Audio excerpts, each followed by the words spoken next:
I've been doing music production professionally in recording studios since about 1988, 89, about 35 years recording bands, artists. I worked in Chicago, New York, a little bit in London, down to North Carolina, and then I came out here about 20 years ago. I've been operating my little studio out in, right down the street here on Kilaway Avenue at the other end of town. It's called a Leaky Music recording studio or production. It's easy to find online. Like I said, there's some cards there if you ever want to get in touch with me about recording in my studio. Bub's got one right here too. We both recording engineers and producers. We work together, like what we did with you guys, right? And I hope they like this a lot. I hope they like working with us. But yeah. So if you need to come and record, let us know and work out within your budget and work out something. But it's expensive. I'm not going to lie to you. Recording in studios, and especially when you've got two different people working on it. You start bringing in session musicians like Waffles. Where'd she go? Anyway, she's waffling. It gets expensive, and so that's where home recording comes in. It's a great place to get your ideas together, like you guys are recording. Put up a few microphones and start recording right into your computer. And get kind of good at working within whatever program you have, Logic or Ableton. And you can get your ideas sketched out at home instead of spending all that money in the studio, right? So when you go into the studio, you're a little more prepared and you're spending less time doing that.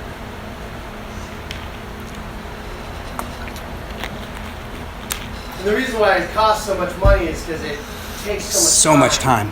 It takes so much time. Yeah, it really does. How many hours did you put on that single? Geez, we spent all day recording it. We recorded maybe 6 or 7 hours with the band, right? You remember? They were dead. They're like, where's the snacks? And then I spent 3 or 4 evenings just mixing it. Those are long evenings, about so that's usually like 20 hours. Yeah, at least maybe 5 or 6 hours per evening, just going over multiple tracks. This is tracks of drums. We had a full drum kit, bass, guitars, vocals, background vocals. That doesn't even get into strings. This is kind of a punk song, right? Doesn't even get into strings and horn arrangements. We didn't have any crazy percussion. You can go upwards of 20, 30, 40 tracks of instruments. So this was a pretty basic project, just a 4-piece band. Came out really great. They recorded live in this very software. I don't have their song up here, but this is, again, I'll show you real quick. Let's see about Digital Performer. This is DP11. Stands for Digital Performer. It's from a company in Boston called Mark of the Unicorn. But pretty much all of these do the same thing. Logic, Pro Tools, they all look a little different, but they all offer basically two things, which is a tape deck, a multi-track tape deck, so you can record multiple instruments on different tracks. And then you've got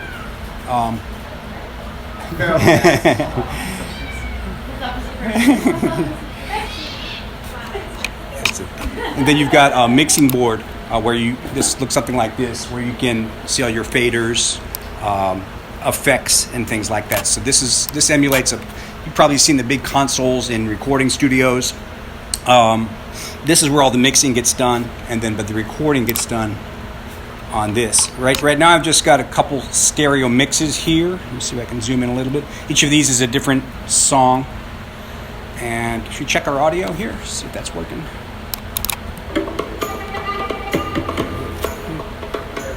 Nothing coming out yet. So we pump this up. There we go. Try now. We'll get it going so you guys can hear. There we go. It's on, bub. So you can see it's like a tape deck. The cursor moving along the top there. And you can zoom in to the track, really see what you're doing.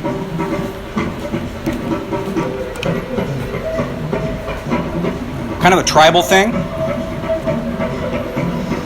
And one of the things I wanted to mention to you guys, when you're doing songwriting, make sure you get an instrumental. You spend a lot of time working on lyrics and on melodies, stuff like that. But when you're done with your song, always grab an instrumental. Just mute all of the voices and singing and you have something there that you could use. You could use these for sync licensing. You can use these in television, advertisements. Sometimes, if you get lucky, you might be in an independent film, something like that, or on TV. You can use them for YouTube music. There's all kinds of ways you can use instrumental music, and you don't have to worry about the lyrics and the melody. This is just percussion with a recorder, a flute, some chanting.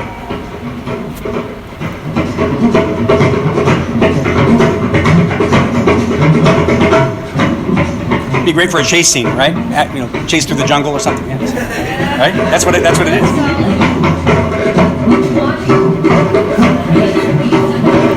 Pretty scary, right?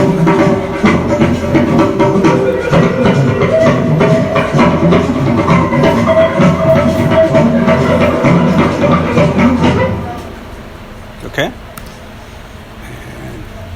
So that's a mix of several different tracks. I recorded some hand drums, recorded some chanting, a little bit of recorder. These are all on different channels. And then when they're all blended, I mix them with using the mixing board here. I adjust my different levels. If the flutes need to be louder or softer, you can do that all right here with your faders. And then do a mix down or a bounce, it's called, where you combine all those multiple tracks onto one stereo file. That's usually what you're going for. And that's called a bounce. In the old days, we used to mix down onto a separate recording deck, a 2-track recording deck. Some of us might remember those. But these days, you do it all within the computer and bounce it down to one stereo file. And that's what we're listening to now are these stereo files here. That is a left-right 2-track mix. Is this confusing to anybody? Okay, good. All right, good. And you've got, in addition to the mixing board and the sequencer this is kind of where you do all your editing. You can see multiple tracks. You've also got kind of another window here called a tracks overview. This is where you can see I'm only using a couple tracks here, but you can see I've got maybe 30 or 40 different tracks there.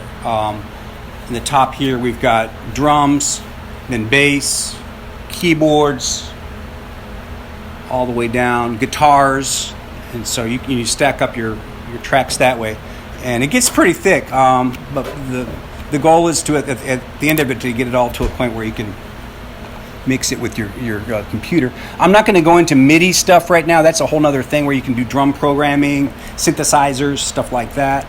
I'm going to kind of skip over that. Let's see.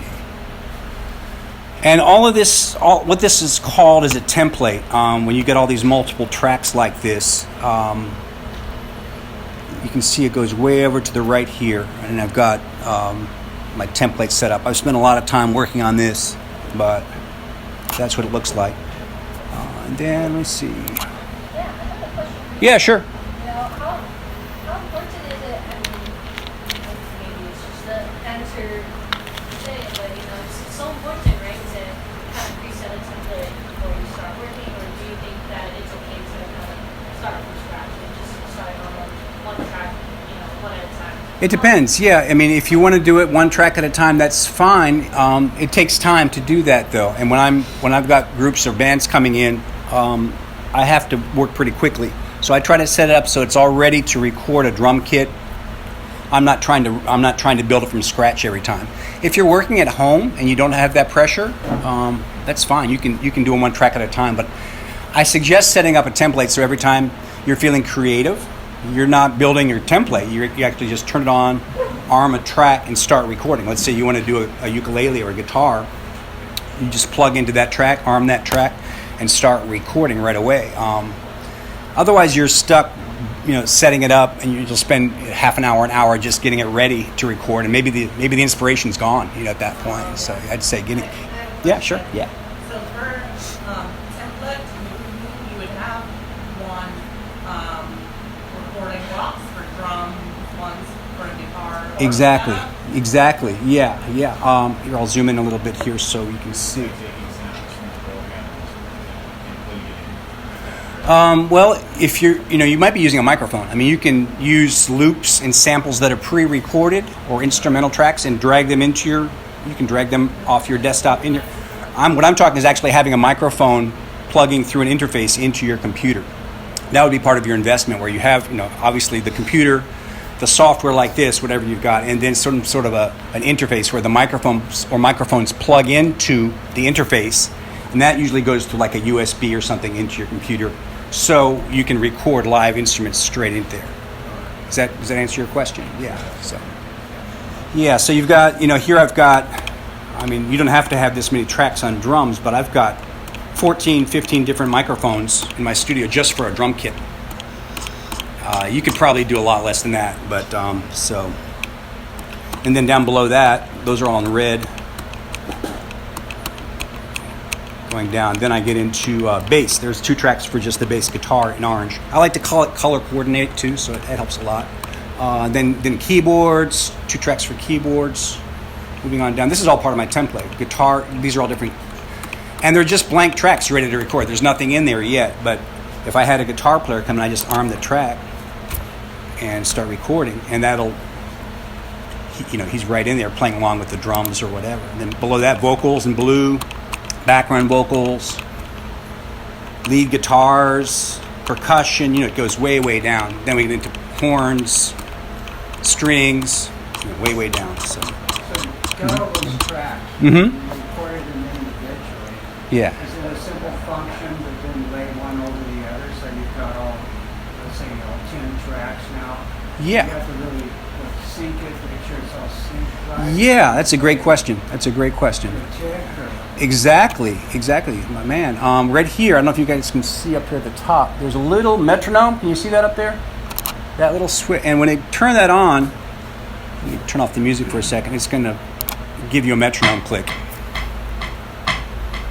It might not sound exactly like that. It might be a cowbell, but that's basically your click. And you can see this is in 4/4, there's an accent on the 1. You can turn that accent if you just want it straight. Click. You can also obviously adjust right here. You can adjust the tempo. You can go up or down. Like this is 130. You can type it in. You can do it with 1. Let me show you. So then it's really important to be able to lay over each line, is that Mm-hmm. tempo, right? Yeah. The first thing you want to do is find a comfortable tempo for your song, and that's usually like just playing the song and seeing how it feels. Determine that before you start building up the song on top of that. So find a good BPM or tempo for your song. Is it a ballad? Is it something upbeat? And then recording to that click, it's going to keep everybody performing on that same timeline. Otherwise, it's going to be kind of free form. It's going to be a little harder to do. But I'd recommend for probably 80 or 90% of recording, we're going to do it with a click, unless it's like free-form jazz or something like that, or something that has a lot of crescendos and decrescendos, a lot of stuff like that. Live recording. Yeah, live recording. Yeah. But for the most of you, you're probably going to want to find that tempo. Very first thing you're going to do is find, is it 4/4 or is it waltz time? Determine that first, and then find a nice, comfortable tempo. And really think about it before you don't just set it at 100 BPMs and go, because you're kind of recording into that. It's a little harder to change it once you've started going. So spend a little time doing that. Then you can, like here, I'll show you here. If I turn on the music, then you can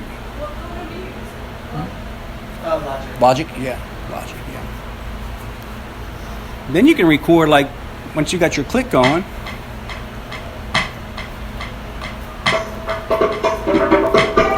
I changed it, didn't I? That's right. See, I'm gonna put it back at 130. 130, 4/4. Then you're locked to that. You see, you're locked to the.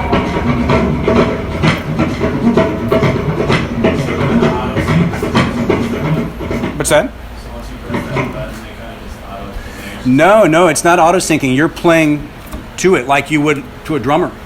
So probably the best thing to do is going to record your percussion or your drum kit first, if you've got any kind of a percussive element, to the click track. Like let the drummer or the percussionist or the group hear that click track in their headphones or in the speakers very clearly, and then everybody plays to that. So it's not like auto syncing. You're actually, there's ways to do that later on. You can go in there, move bits around and quantize and get it. But start with a good click and very organic. Yeah. Find that groove and really focus on that tempo and that that original drum, because you're going to be building up that foundation on top of that with your melodies, with your guitars and instruments like that. We good so far? Anybody? Let's see. MIDI sequencer, sequence editor.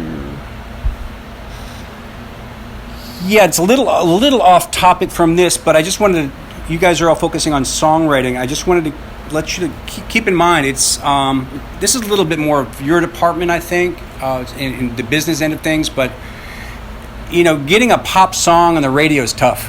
Getting a song to be a big hit is a kind of a long shot, and for most of it's not very realistic, honestly. So always if you're trying to make a living doing this, if you're trying to make some money, or at least part-time income from this, try to keep other things in mind that you might be able to market your music with besides getting a big super hit, up there with Lady Gaga or something like that. I mean, yeah, those guys, worked years. It's a lot of luck involved. It's a really tough business. It's a really tough business. So. And we did talk about it a little bit too earlier that there is a scene out there for now, luckily, for smaller communities to thrive within their own fan bases and their own communal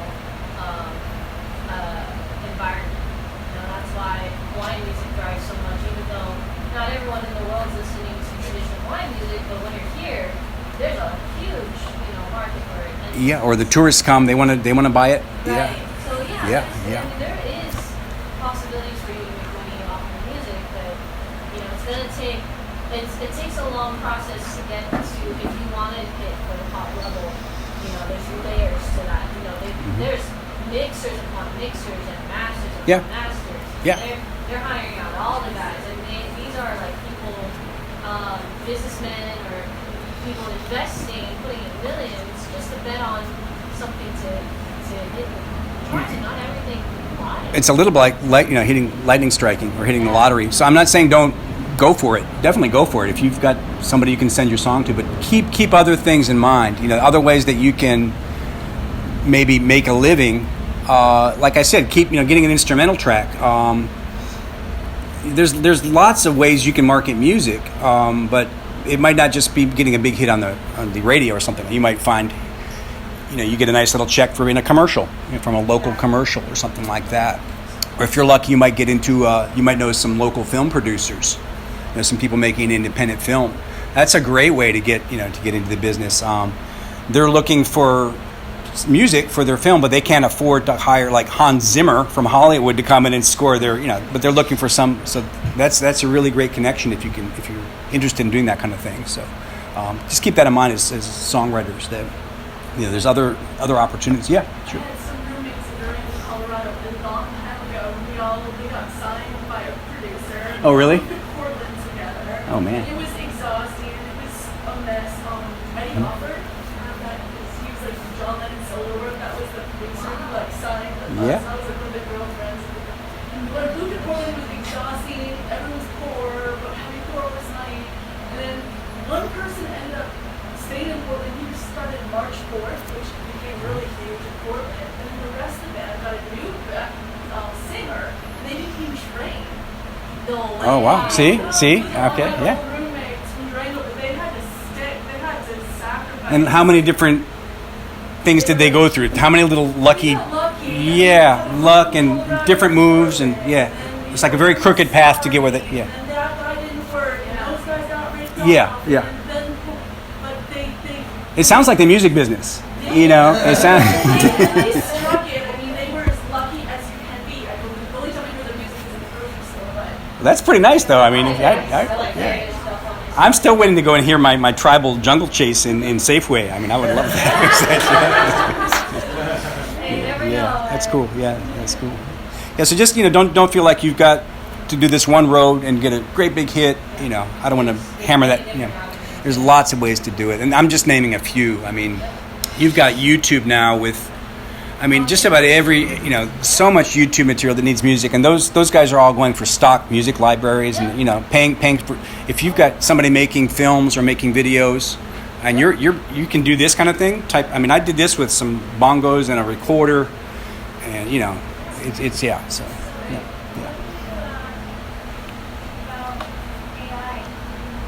Wow. Yeah. This is the But time. it's like, I have not heard AI get emotional yet. That's something we humans are really good at. So I don't think we're out of jobs yet. I think it'd be a good, just like this software, a lot of guys, I mean, I'm a drummer. You know, when drum machines came out, I was like, oh boy, those are going to put me out of a job. And in the 80s, it did. But eventually people wanted that human element again. So drummers made a comeback. Now it's the same with these types of DAWs. This put a lot of recording studios out of business because everybody can just get a laptop, a software, and a couple microphones, and they're a producer, they're an engineer. So, but AI's, for me, it's like a tool that we humans should master and work with. And I think the people that understand and can work with AI are gonna be well employed. They're gonna be using the AI just like any other tool. If AI starts getting emotional and starts really writing good songs with great hooks and melody, we've got a lot more to worry about than the music business, you know. But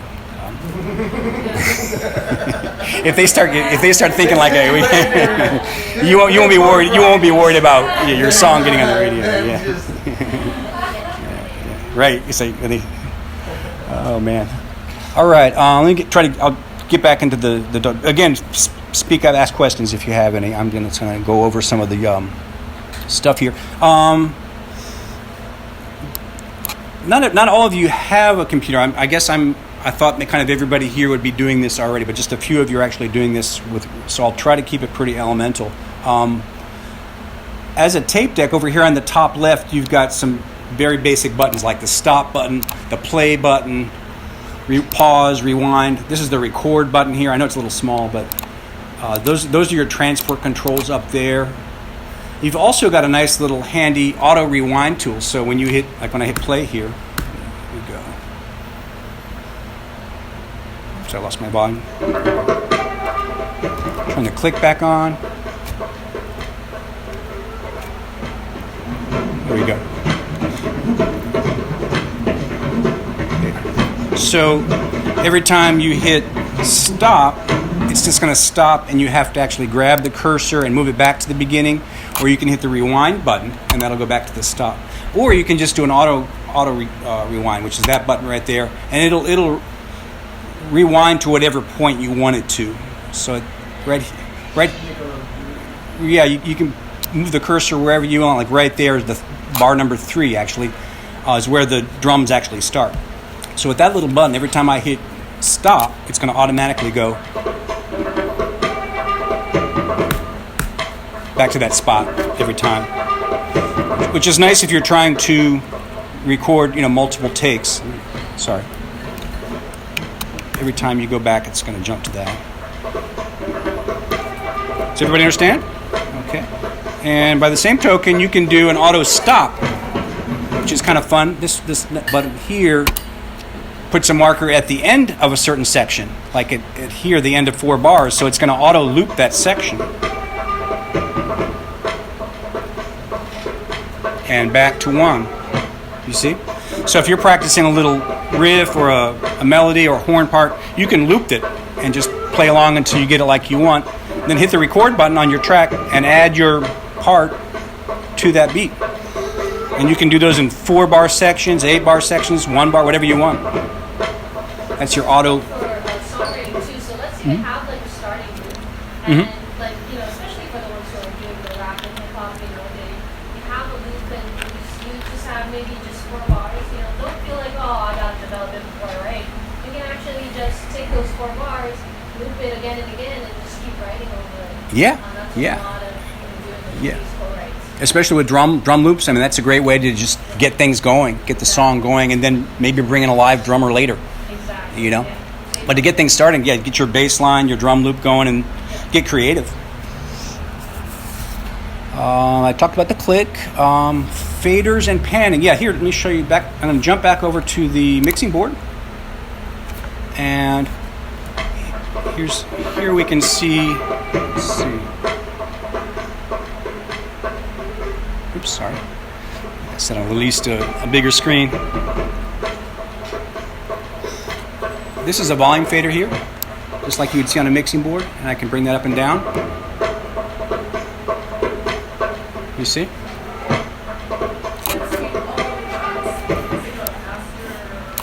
Yeah, this is a stereo mix of all of the tracks. This is not the multi-track of that original session. This is just the mix down that I've just got on one stereo track.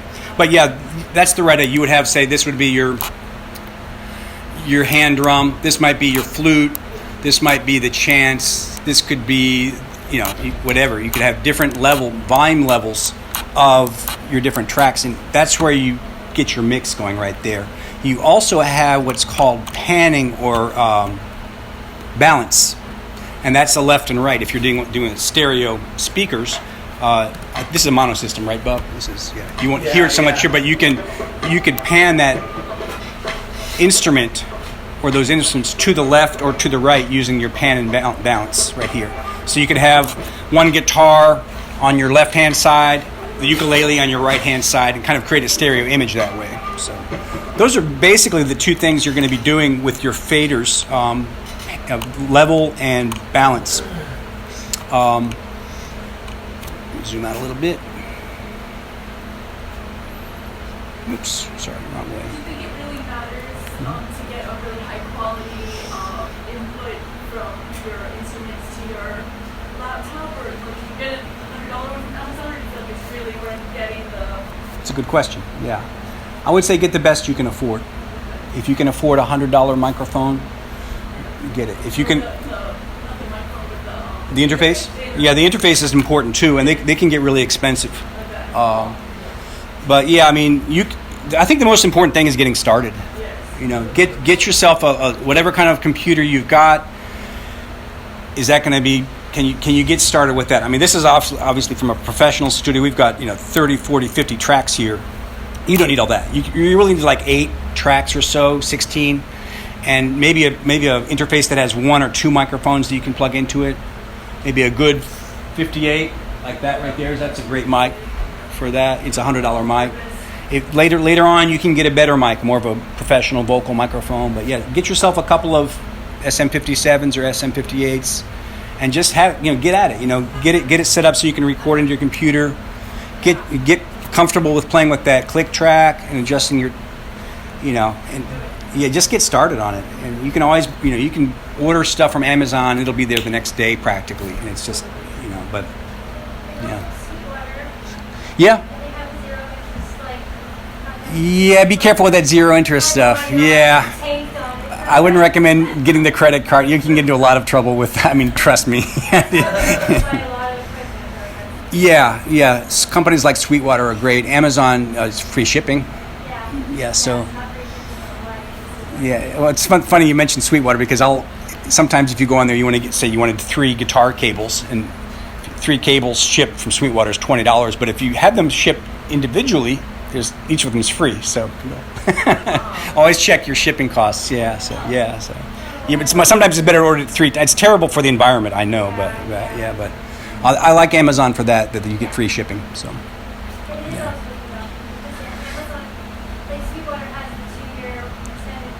Sweetwater service is great. If you have a problem, yeah. I've gotten so much gear. I think I got this computer from Sweetwater. Yeah. So, let me show you some more fun stuff here. I hope this isn't too advanced, but there's some things. Does anybody know what plugins are or effects?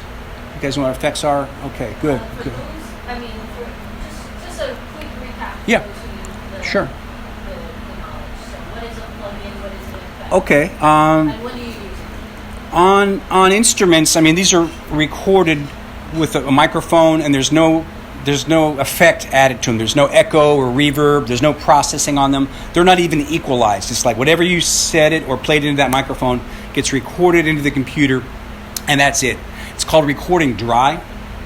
And it's, it might sound great, but usually you want to add some effects or processing to make the instrument sound better or more echoey or more reverby, especially on things like vocals and guitars. You might want to add a nice chamber sound to your vocal. I'm sure you guys have all heard that on vocals, a nice echoey thing.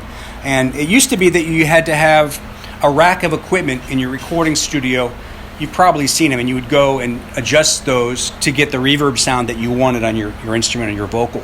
And it was a big you remember, you had the big racks full of gear and cables, and it was a big mess. Now it's all right in your DAW. And most of the DAWs, like Logic, they include all that stuff. You've got, dozens of plugins and reverbs and effects that come with the program. What's Logic cost? $200 now? $300? 200 flats. Man.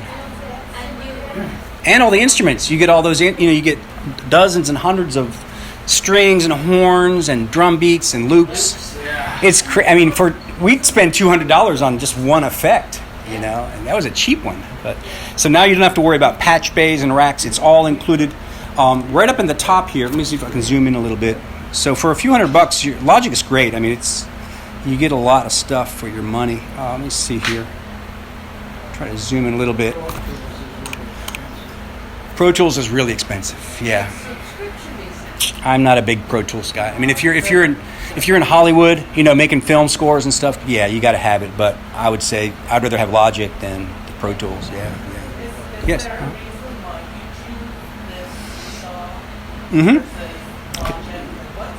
I'm old, and I started using this software in 1988, before they even recorded into computers. It was just a MIDI. I just know it really well. I bought it, way, and I've just been using it. That was one thing I wanted to say is the best DAW. I get a lot of questions. People ask, what's the best DAW I can get? And my answer is whatever DAW you're the most familiar with. If you're not familiar with one, ask around. But if you're using Logic, that's best for you. I know you're a Logic guy too. I like Logic, but I like this better. So if you're just breaking into it, is Logic the best thing to get It's It's user-friendly for the most part. Every single DAW kind of looks the same, but the way you get to that point is different. So I think Logic, the good thing about it does have an assist feature. Yeah. So if you do need help, you can have there's a question mark and you can ask. Yeah. How do I do Help this? out. Yeah. Yeah. Yeah, I think Logic's probably a pretty good start. This is kind of the Rolls Royce of DAWs. It's like I'm kind of, but I've just been using it so long. I've heard a lot of good stuff about Studio One. A lot of guys are using that now. So Studio One's being in FL. FL is a big one. Yeah. If you don't have a Mac and you only have a PC, I heard that a lot of people like to use Yeah. Fruity Loops. Fruity Loops, yeah, FL, yeah. All DAWs do things differently. For a lot of guys that are doing hip hop and rap, they don't need 30 or 40 tracks they need a good beat generator and good looping, and stuff like that. If you're doing orchestral work for film and soundtracks, you probably do need to get Pro Tools or something like this. Feel free to call me too if you're just getting into it, need to get a DAW, digital audio workstation, and an interface. I can talk about that with you on the phone, just as part of this class. So, yeah, sure, yeah, we want to take care of you guys. So we talked about metronome automation. Oh yeah. So here, I was talking about. There we go. I'm going to turn that click off for a second there. Here's your most basic plugin, and there's lots of different versions of them. This is equalization, and it looks kind of complicated, but it's just equalizing different sections of your track. Here at the bottom, I've got. Maybe I'll just show you.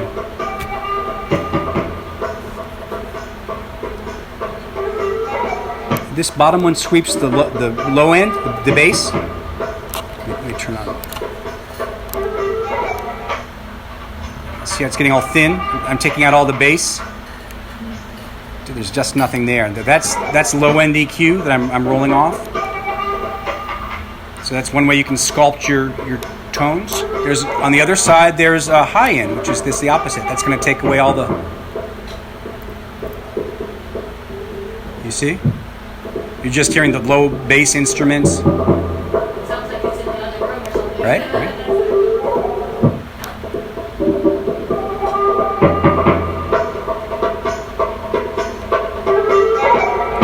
So those are the two bass and treble controls. You've also got 1, 2, 3, 4, 5 bands right in the middle. So you could bring up.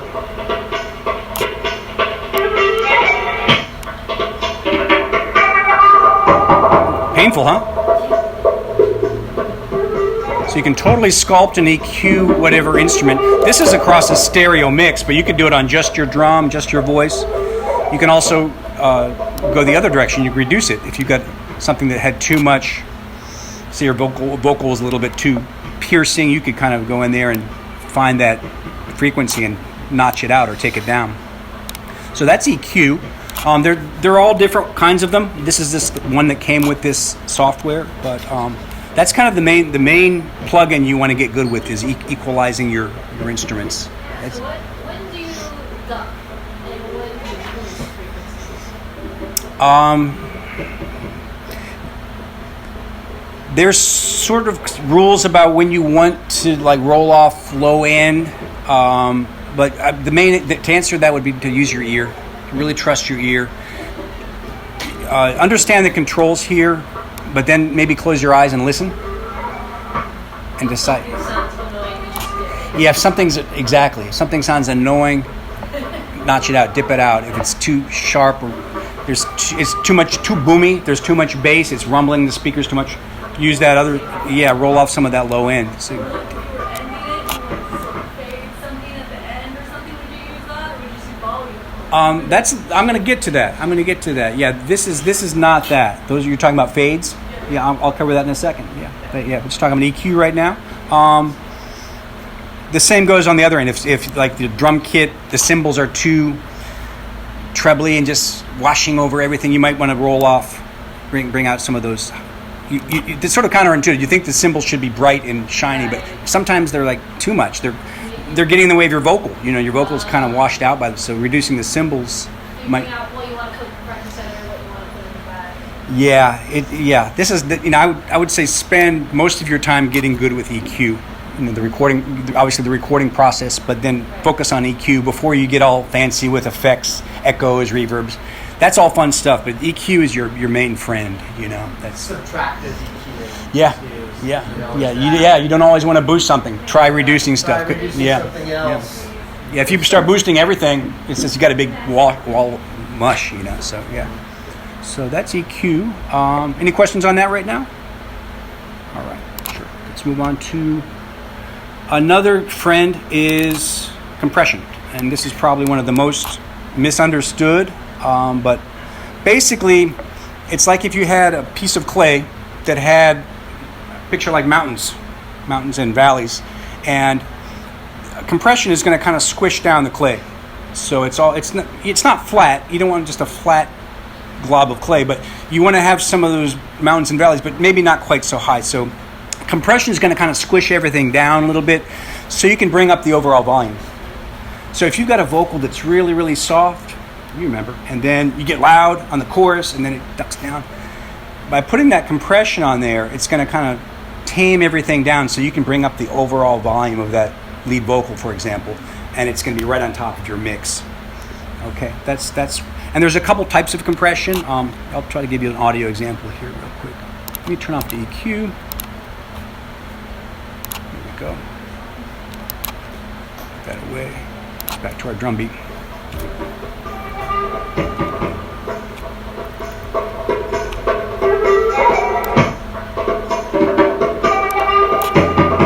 Oops, I've got to bypass. There we go.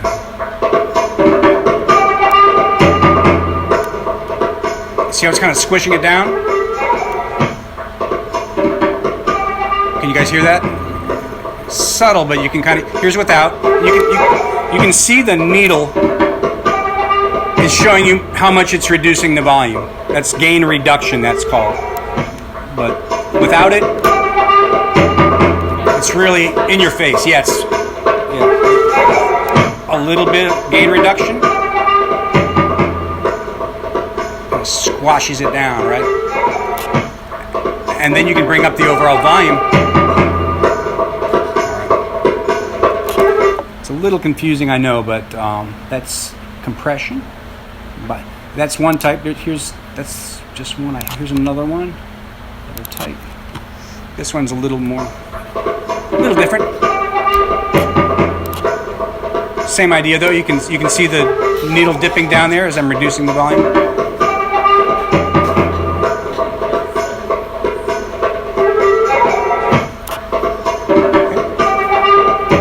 anyway, that's going to be a good friend of yours too. If you want to get good with compression and EQ, those are some powerful tools.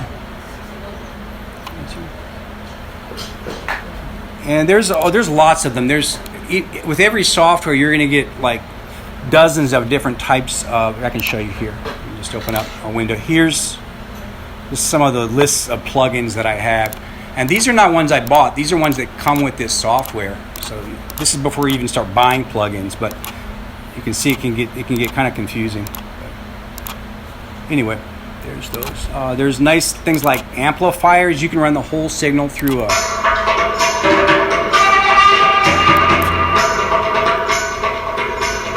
Some kind of an amp simulator to make it sound like that. Yeah. You can do these with each individual track before you even do this final balance that we're listening to right now. Yeah. And you make them all kind of fit together.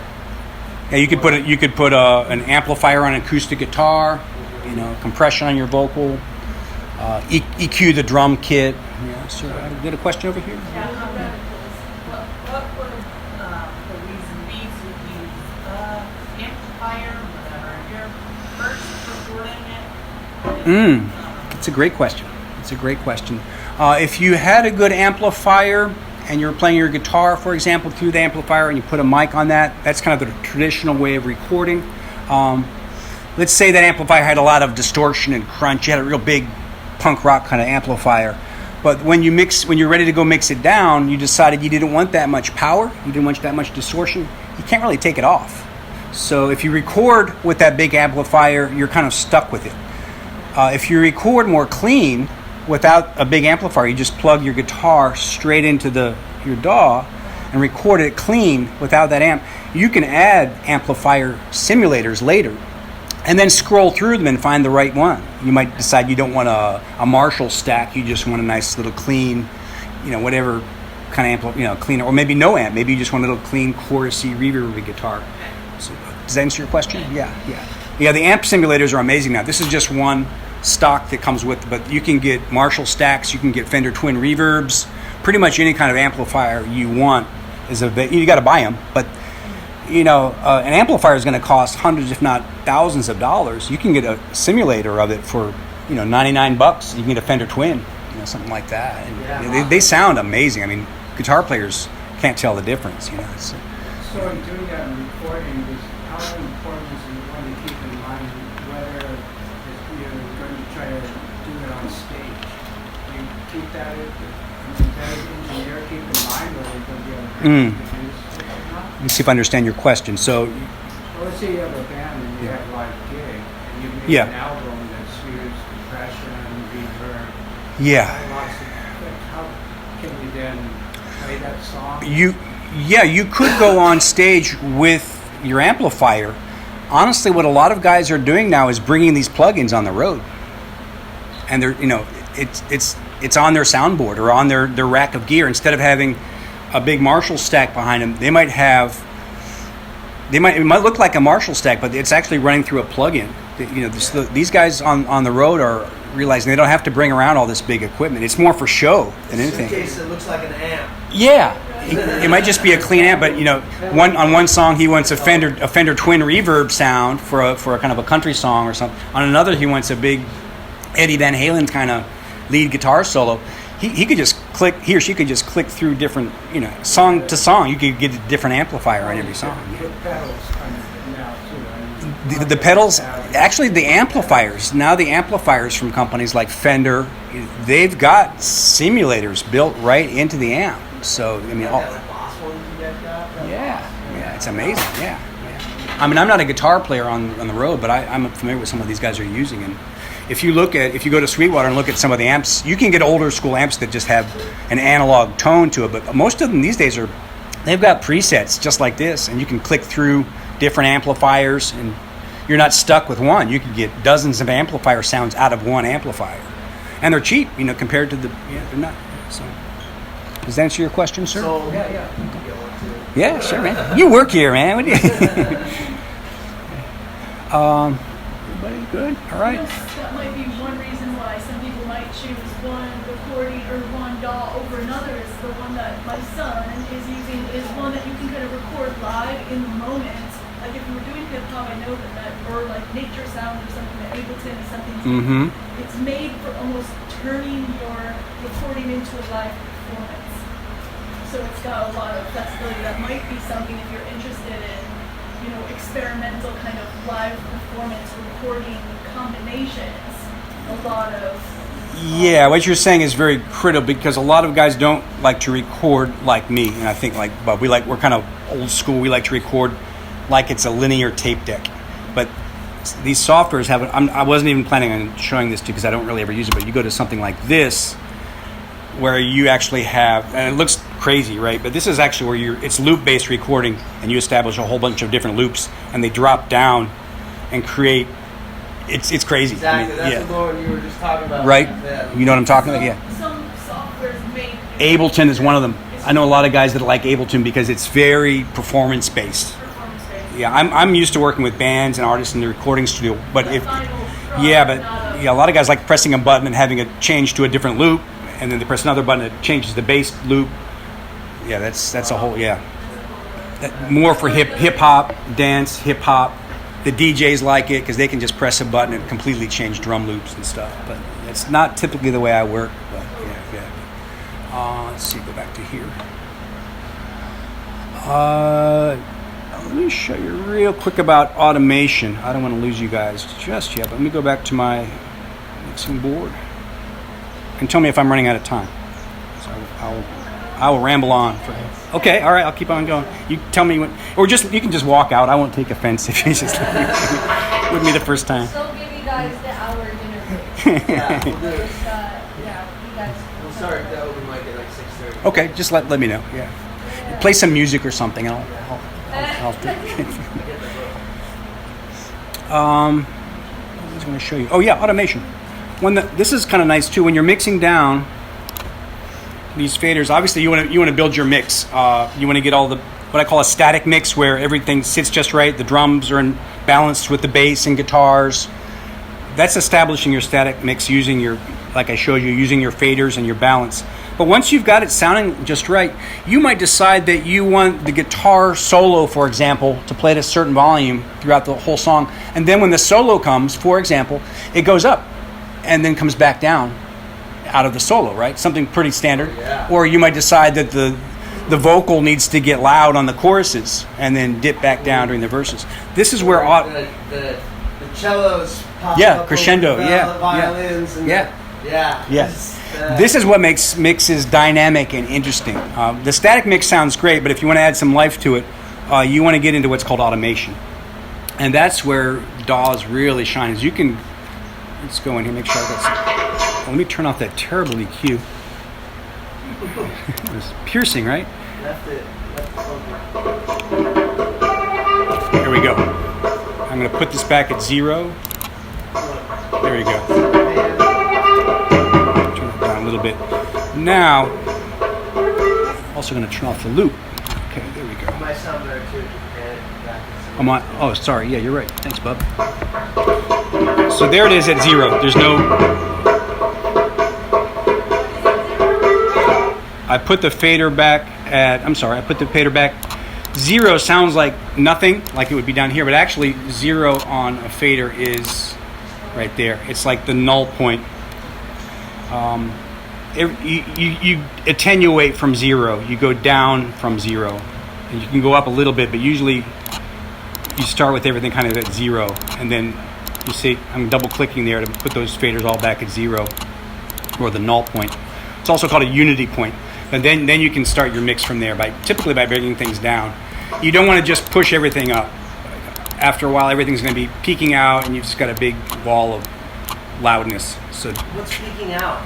Peaking out is when you're pushing your signal to the point where it's going to distort and crap out. You can only go so far with, digital especially. Exactly. Yeah, you're going to see your red lights start flickering. Like here, I can show you. If I push it up here. I don't know if you guys can see it, but at the top of the meter there's two little LED lights right up here. They're really small, but anyway, that you don't want to do that. You don't want to start pushing everything all the way up. It's better to kind of reduce things. Instead of bringing up the bass, maybe bring down the guitars. So, But here's automation. It's a little different than a recording. You're not recording music or instruments into the track. You're going to be recording a fader move. Okay? So we've already got the music recorded in there. I'm going to arm my automation here by clicking this. And then when I do this, I'll bring that fader down. Just for example. Okay? You see I'm bringing it back up. It's not recording the music. The music has already been recorded. What it's doing is recording that move that I just made. And if we go over here to the sequencer, you'll see, I go down to volume, you can see the move I just made. That's it. You see?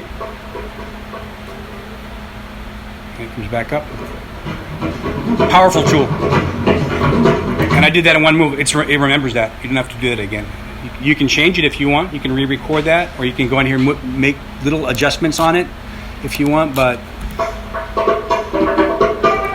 And you're free to go on and do something else. So you can have your guitar, like I said, come up after the solo. You build up a bunch of automation moves. And in the olden days, we'd have like 4 or 5 different guys at the mixing board. Okay, man, push up your solo here, and okay, ready, go, right? And everyone was like had a job to do, and like, oh, you messed up, we got to do it again. You got to stop the tape deck. And now the computer's going to remember it all for you. So it's really a powerful way to get your mix sounding dynamic and interesting. Let's see. Go back to sound bites. You can also do that with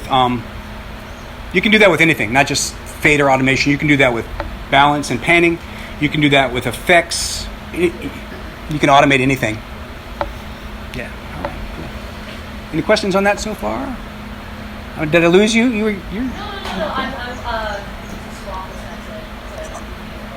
for dates, so I'm just saying bye. Oh, okay. Oh, gotcha. But no, I'm just very excited. Yeah. It's great. Any other questions? I know we got maybe let's see. We have 10 minutes, but does anybody have specific questions about working? She had a question about fades. I remember I wanted to ask you that. Fades are fun too. Obviously, you can do a fade with your automation. Let me go back in here and show you that. Like you could start the track at 0 and do a fade in.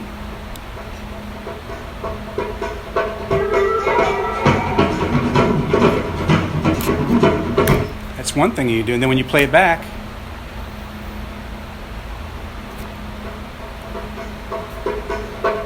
okay, that's a fade in. You can also do a fade out on the other end of it now. That's just like a button that you push and does it automatically? Or? Yep. Yeah, it's not the record button. It's not the same record button that you hit when you want to record your music or your voice into the DAW. It's another section called, here it says auto. It's really small, I know, but you'll see it in a lot. They're all the same. You'll find a button where you hit, it's got a record and a play button. And you just hit record and move your fader or move your balance, your panning, whatever you touch, it's going to record that. You might adjust an EQ a little bit. It'll record that EQ move. It's amazing. Yeah, it's really powerful stuff. Yeah. And it remembers it, so 2 weeks or 2 years later, you can come back to that same mix and it'll still be there. Yeah. Do you feel like one needs to pay a lot of attention or try to pay a lot of attention to the room that they're using? The room? And also, of Yeah. course, there's cookies that start starting. Cookies were a big benchmark for my recording studio. I have a vocal booth, and I was soundproofing that room until I couldn't hear the coqui frogs anymore. Yeah, it was. But when I stopped hearing coqui frogs, and I said, my job is done here. And that room has served me so well for 20 years. Making a nice, quiet vocal booth, it's hard to find, if you got a place where you can go, and plus you're not going to disturb your neighbors. It goes both ways. So if you can get a place where it keeps the ambulances and the Harley Davidsons from getting into your singing, and when you're playing a guitar at night at 2:00 in the morning, the neighbors aren't calling the police on you. So I got a lot of artists that come and they say, I love recording here, man. This place is great. It's like, why? Because the room is so quiet? He said, no, that's great. It was Chris Dickens was telling me this. It's like, no, because I can sing without worrying about my neighbors hearing me.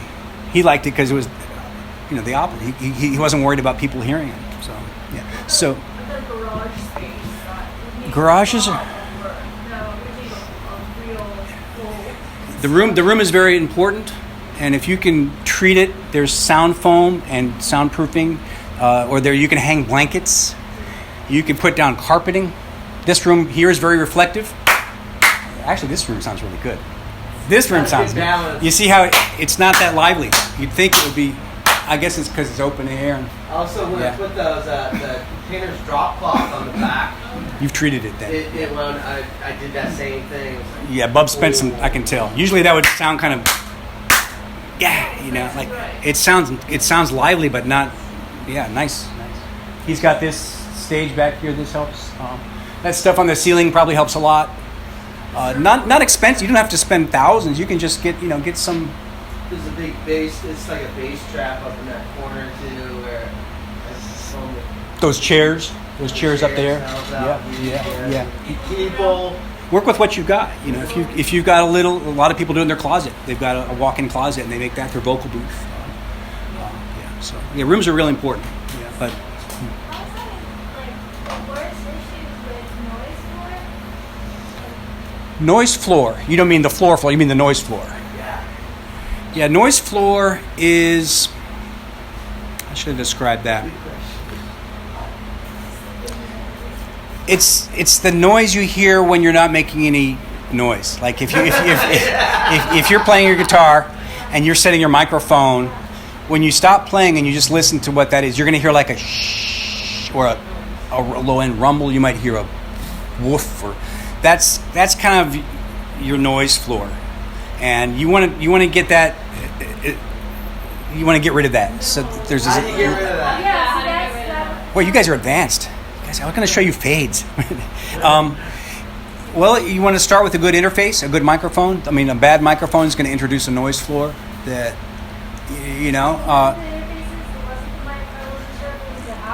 you're having a problem with the noise. It might be your electricity. Is it a hum? Like a hiss or a hum? Or how would you describe it? It sounds like you have a very specific issue, but things like electricity, street traffic, obviously cookie frogs, external noises. You might be picking up interface. If you walk by with a cell phone, and sometimes cell phones put out an interference. You know what else does it? Dimmer switches on your lights. That dimmer switch. Turn it off or turn it all the way up. But if you got them dimmed halfway, it's going to put out yeah. I would say walk around and try turning off electrical stuff. That's probably going to be what it is. Something electrical. Could be a refrigerator, a motor. At that house anymore. So But you still getting it? forward, no, because I know my husband's still again.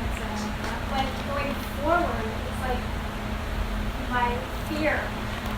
So I want to set it up to make sure that I don't ever have that issue again. Just leaving such a mess. Yeah, I'd say. Make sure your power's clean, your room is clean. Yeah, you can buy for not too much money. You can get a power conditioner. It's a strip that fits, and you plug all your stuff into it. It doesn't add any sound. It's not playing like a reverb or anything, but it just conditions all the sound so it's clean. That would a power conditioner. Yeah, it costs maybe $200, Yeah. and you plug all your computer, everything you're using for your recording. You plug into that. It's got it's like a power strip. So is that different from like the back, like the power goes out and you put your backup battery? That is different. Yes, you put this power conditioner for that? You would put it after that. You'd plug your battery backup into your wall, and then plug the power conditioner into the battery backup, and then plug all your stuff into the power conditioner. Okay. Yeah. Is that for stage lights too? They do? Is that, Yeah. I mean, the professional recording studios will spend thousands of dollars on getting clean power, especially in places like Hawaii where it shifts. You get not brownouts, but you ever notice that at night? Like you get a shift in power, like the lights blink. It switches around. It's not like big cities like New York or LA where it's consistent. Even there they get brownouts and stuff too. But yeah, it's probably a power thing.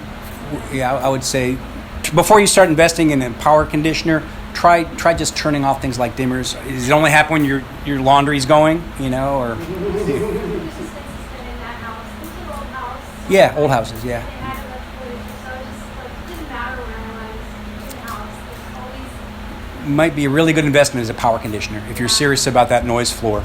Then the other Yeah. issue is the laptop fan.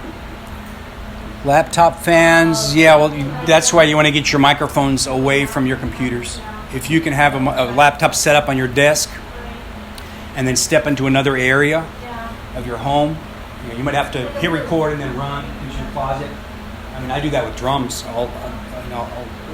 I'll set, I'll hit record, run into the drum booth, and I can hear the count, and then You have the iPad that has like the yeah, there's all kinds of remote controls for it. Yeah. So, what was it? Yeah. Oh, I was going to show you about the. Did I answer your question about noise floor? All right. Yeah, it's Sure. power conditioner. Yeah, power. Yeah, and check your electricity. It might be something like an old refrigerator or something. Old compressors and refrigerators. Yeah. Another way you can do a fade in. Let me show you this real quick. This is, you saw how I did it with the fader. Automation. Yeah, let me see if that. You can do that with pan automation. Let me show you another way to do it. There's that move I made with the fader. Here it comes.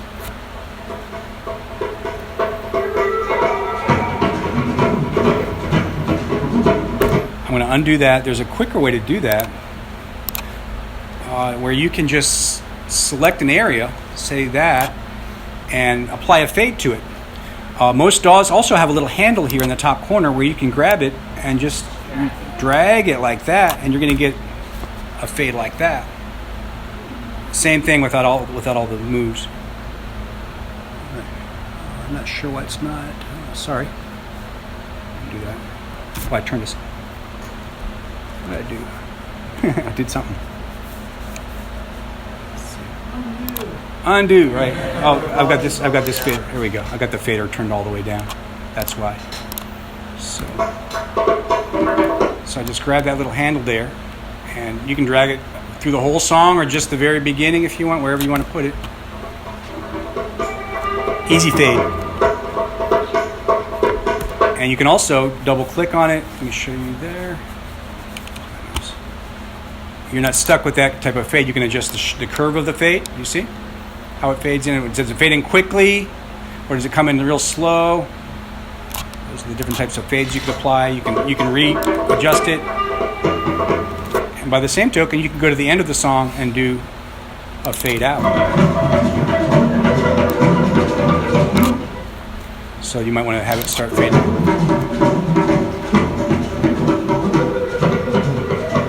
So at the end of your song, you can fade it out, just like on the radio, right? Okay, so those are a couple ways you can do fade outs. I think you memory tools. Let me show you a couple more tools, and I'll let you guys go. But let me take those fade offs away.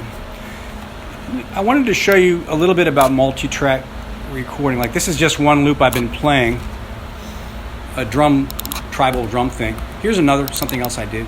This is an instrumental for a soundtrack. Kind of a science fiction sort of thing. I'll just give you a little taste of it here.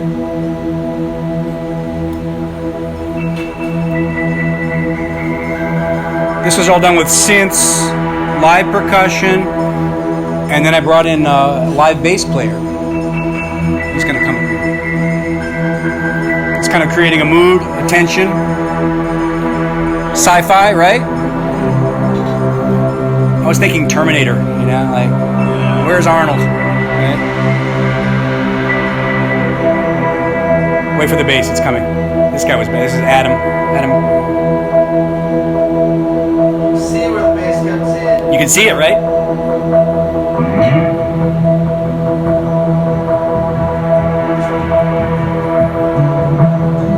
Just adds a nice human element to it, doesn't it? Live cymbal swells. Okay. Anyway, this is not my songwriting workshop for my songs, but I wanted to show you a little bit about multi-tracking. So, for example, I could take, that's a completely different song, right? I could take that song and drop it on another track right below it.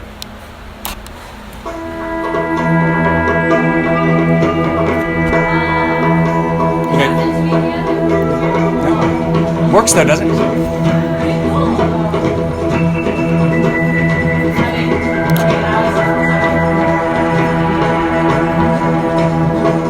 that's multi-track recording.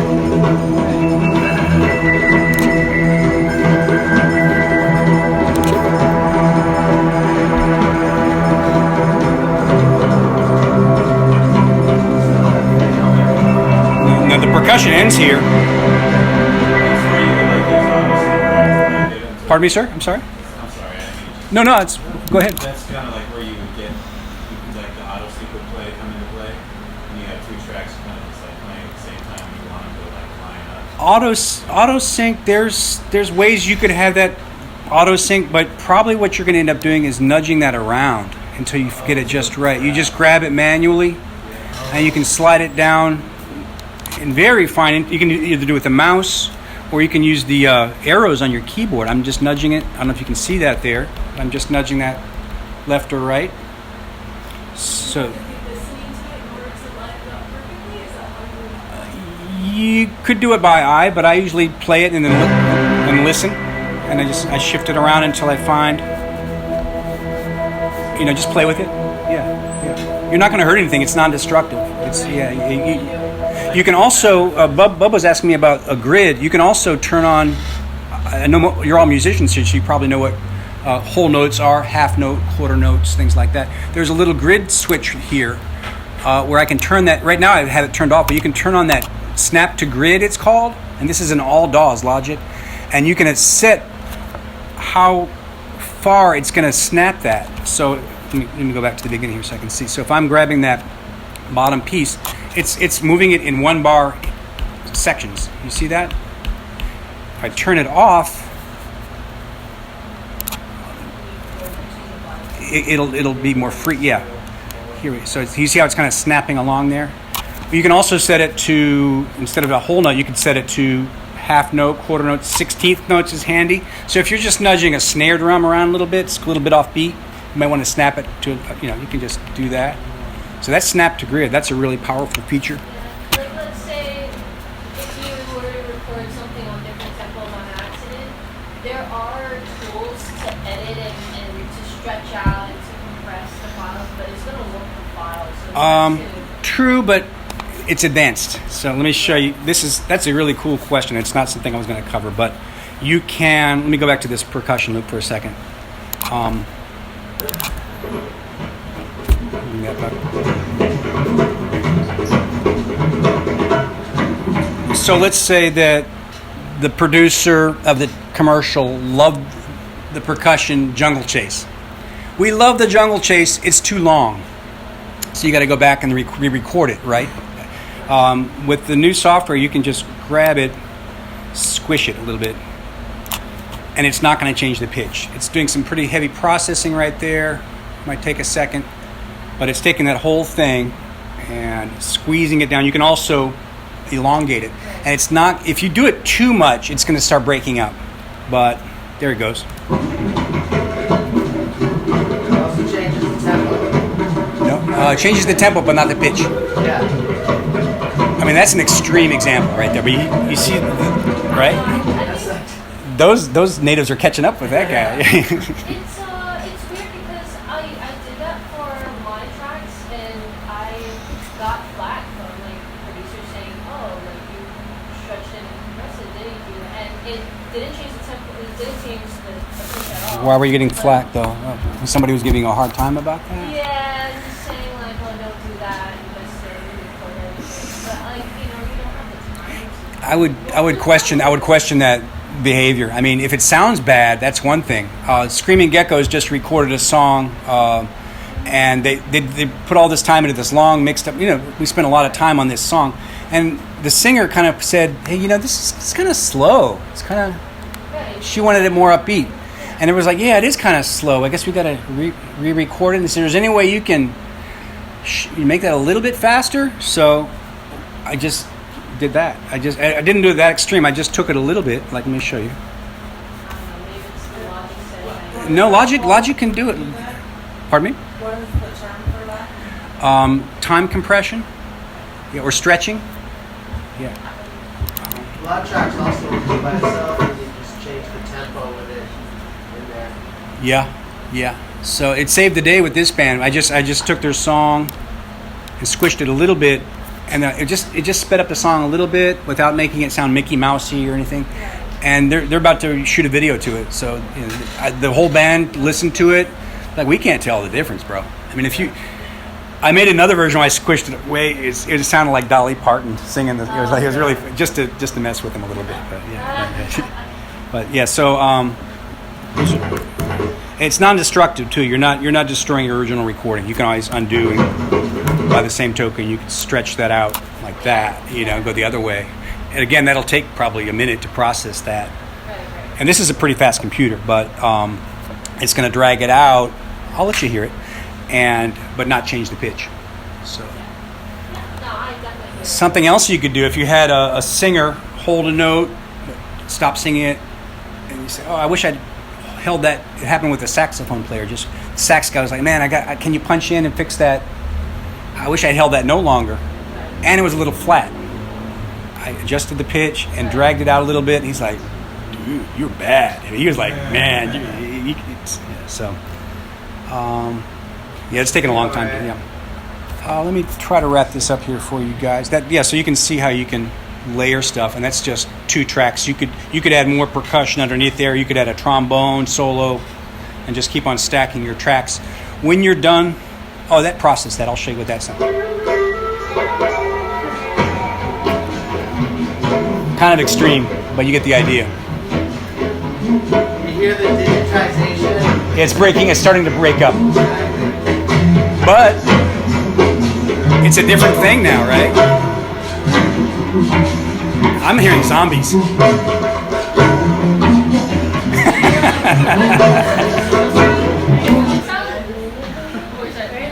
You hear how it's starting to degrade. I pushed it to the limits. I mean, the machine is doing its job. It's taking a piece of clay and stretching out too much, and the clay is starting to break up. So fun stuff. When you're done with that, let me show you one more thing, and I'll let you guys go eat. So what was I going to do is I wanted to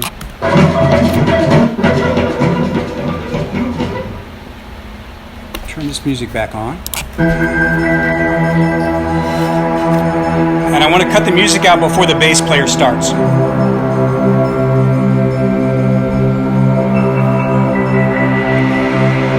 Waiting for the bass. Here it comes.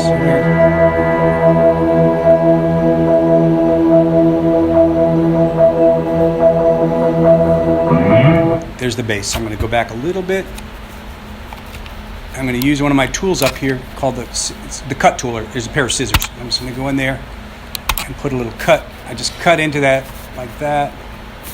And I'm going to go back to my cursor, and I'm going to take that bass player section. I'm just going to delete it. So now the cuts just stops. Now I'm going to put a little fade on that.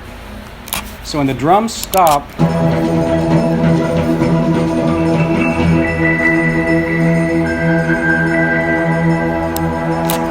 I'm going to actually shorten that a little bit. So let's just do it like that. See how you can just play around with it until you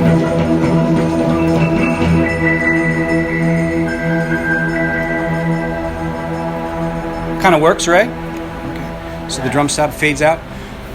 Now, let's say I've got this just like I want. I'm doing this very quickly, but what you want to do then is you can take this, when you've got all your tracks ready, you've got them mixed like you want. Let's say you've got the volumes set just like you want. And you're going to do the final thing. You're probably figuring out how do I get this mixed down? How do I render it? How do I finalize it so I can play it at home or send it to my friend? You want to select all your tracks, either from the beginning or from where it actually starts, kind of like that. I just selected that area. Now you're going to do what's called a bounce. And I hit a command, or you can do it from your menu, and just select what you want. I'm going to bounce this down. From my main outputs, I want to create a wave file, a broadcast quality wave file. Okay, you could create an MP3 if you wanted to, a much smaller file that's easier to send, but a professional broadcast wave file is pretty standard. Okay, so if you're sending this out seriously, not just as a practice mix or something, do a wave file, and do it interleaved. It says de-interleaved is something else. That'll put it into 2 separate left and right mono files. keep them interleaved, it'll keep the stereo file locked. So broadcast quality, wave, interleaved, and just hit OK. You can rename it here. I'm just calling it test mix. You can send it out to the desktop. I'm just going to have it import right back into my folder here. There it is. You see how quickly that happened? And now I'm going to mute these other guys. These are the two originals. Turn this off. And now I've rendered that mix with the fade out at the end.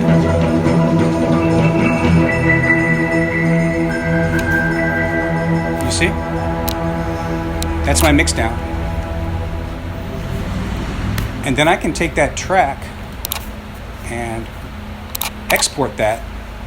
Once you've got it rendered like that, you can export it, and it'll ask you where you want to put it. I want to put that on my desktop. I want to put that on another hard drive. I can put that in my documents folder, and then you've got that file. You can email that to somebody. They can drop it in their DAW. Yeah, that's how you send it out in the real world. Is from that. Yeah. So I know I kind of moved fast there. Probably lost a few of you. Don't even have the same dog. Nope, they don't have to have the same DAW. That's the beauty of WAV files, is you can send that to somebody that's got a PC. They don't even have to have a computer. They could play this on their phone. MP3s are good for practice mixes and stuff. When you're sending out a final mix, though, do a proper WAV file. But for just sending out little practice mixes, hey, I did this guitar. Can you come up with a vocal line for it? Send an MP3 to their phone. They're much smaller files, so they're easier to text and email around. So. Cool. Thank you. Give it up for Tom, everybody. Yes, sir. Oh, Yeah. that was radical, dude. Yeah, thanks, man. Thank you, bub. Interleave